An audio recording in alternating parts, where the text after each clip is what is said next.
Bonjour tout le monde et bienvenue dans les Jeudis de l'immobilier. Aujourd'hui, épisode 19, on va parler de l'assurance locataire.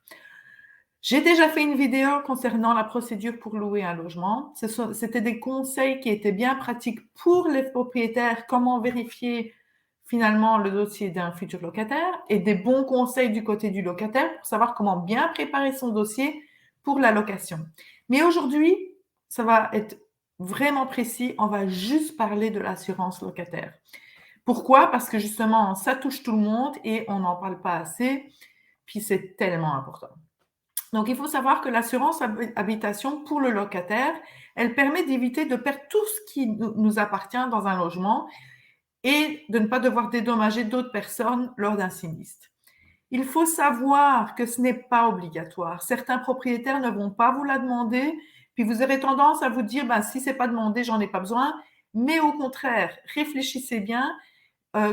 Justement, je vais vous l'expliquer aujourd'hui, quand on regarde bien les choses, ça n'a aucun sens de ne pas la prendre, surtout pour le coût que ça vous coûtera. Donc, elle n'est pas obligatoire, mais sans passer est tellement risqué.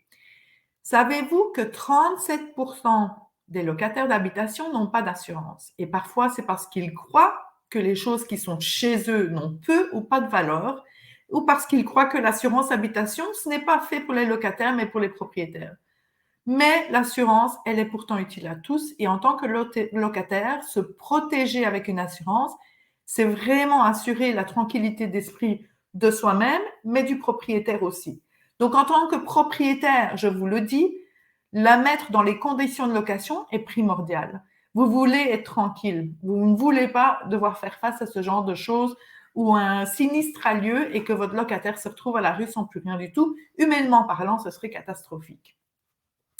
Donc, on revient sur le fait que les gens pensent que j'ai pas tellement de choses chez moi, ça vaut pas la peine de payer une assurance, je vis dans un petit 3,5 avec certains meubles, etc.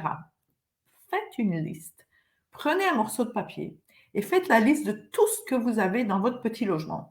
Et là, je parle de quelqu'un qui peut penser qu'il n'a pas beaucoup. Alors, pour ceux qui louent une maison en entier avec une famille, etc., là, il n'y a vraiment pas d'excuse. Vous avez tellement de choses à protéger que là, on ne devrait même pas vous poser la question, mais est-ce que vous êtes assuré?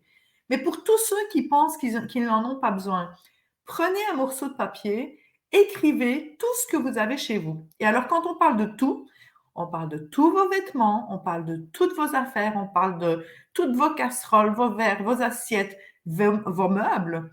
On parle de vos électroménagers si vous en avez, on parle de votre ordinateur, de votre téléphone mobile, de tout ce que vous pourriez avoir à côté.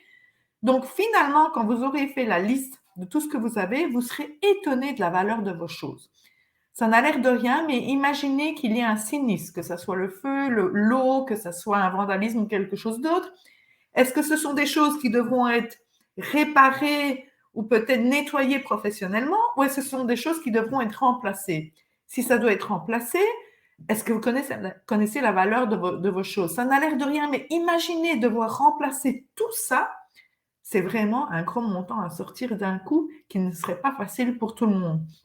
Donc, faites l'exercice de le faire convenablement pour bien comprendre que finalement, payer une petite assurance locataire qui finalement n'est pas si chère si on regarde bien ce que ça couvre, a vraiment une importance extraordinaire.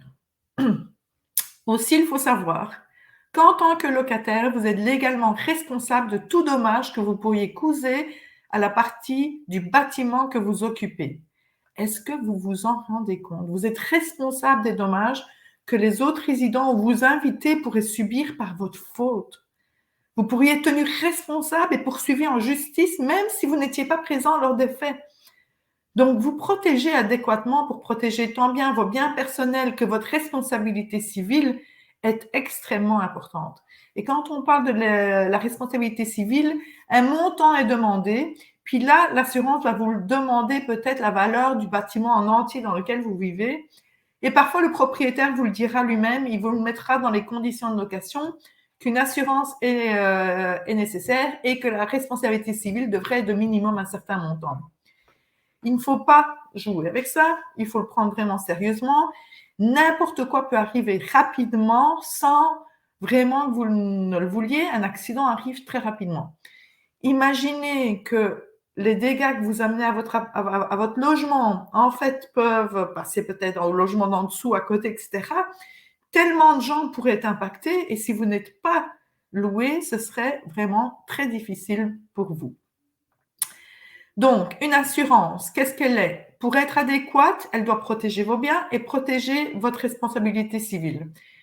Et la location de base, qu'est-ce qu'elle comporte? C'est une protection de vos biens personnels si vous êtes victime d'un feu, d'un vol, d'un vandalisme, de n'importe quoi. Votre protection civile, si vous ou vos invités occasionnez involontairement des dommages à votre logis, à l'immeuble en entier, aux voisins, etc. Mais il y a tellement de choses qui peuvent être ajoutées dépendamment de votre situation.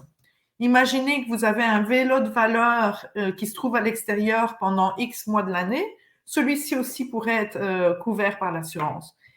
Vous pourriez aussi vous couvrir contre des poursuites civiles si accidentellement vous causez des dommages corporels à autrui. Vous êtes à l'étranger, vous causez un dommage, vous pourriez être protégé par cette assurance aussi pour des poursuites civiles. Donc, choisir une bonne assurance est hyper importante et poser les bonnes questions à l'assurance est très primordial. J'ai aussi un autre exemple à donner. Quand l'assurance va vous demander la liste de vos biens et combien est la valeur de vos biens, n'oubliez pas de leur demander est-ce que l'assurance couvre pour justement, si jamais vous devez sortir de l'immeuble pendant un certain temps, est-ce que ça couvre le fait que vos affaires doivent aller dans un hangar? Est-ce que vos affaires seront nettoyées professionnellement? Est-ce qu'elles seront remplacées? Parfois, on ne rentre pas assez dans le détail et finalement, on se rend compte que l'assurance n'était pas assez bonne. Donc, parfois, payer plus pour couvrir un montant plus grand ne fera pas une grosse différence pour le montant mensuel ou annuel à payer. Et je vous dirais d'y aller plus fort que pas assez. Parfois, c'est mal expliqué. Dépendamment de l'assurance, ils ne rentrent pas dans le détail, ils ne vous expliquent pas tout. Mais moi, je le sais parce que je l'ai vu autour de moi. Il faut parfois demander justement qu'est-ce qui est inclus. Parce que là, j'ai donné la liste de mes choses et combien ça vaut, mais est-ce que ça prendra en compte tout ce qu'il faudra faire avec mes affaires si, par exemple, je dois être relogée pendant un certain nombre de mois? Parce que tout coûte de l'argent, que ce soit le nettoyage professionnel de vos vêtements. Imaginez le coût si vous deviez le faire vous-même. Imaginez que vous devez tout envoyer au nettoyage professionnel, vos tapis, vos meubles, etc. Vous faites la somme de tout ça. C'est pas juste remplacer un item et le remettre là où il était. C'est vraiment le sortir de chez vous, avoir des déménageurs, les emmener dans des endroits où ils seront stockés, où ils seront nettoyés, où ils seront remplacés. Bref, tout s'additionne tellement vite.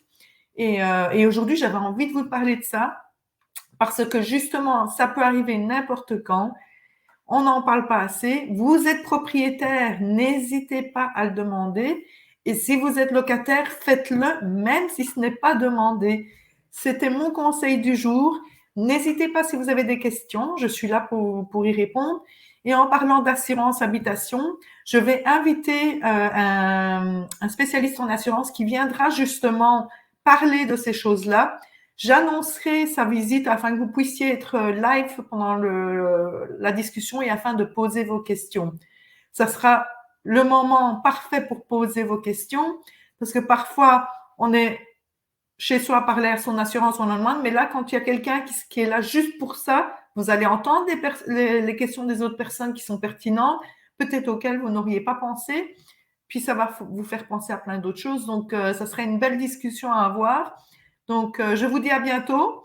Je ne sais pas quel jeudi sera là, mais ça s'en vient. Et en attendant, protégez-vous. À jeudi prochain, tout le monde, et merci d'être là.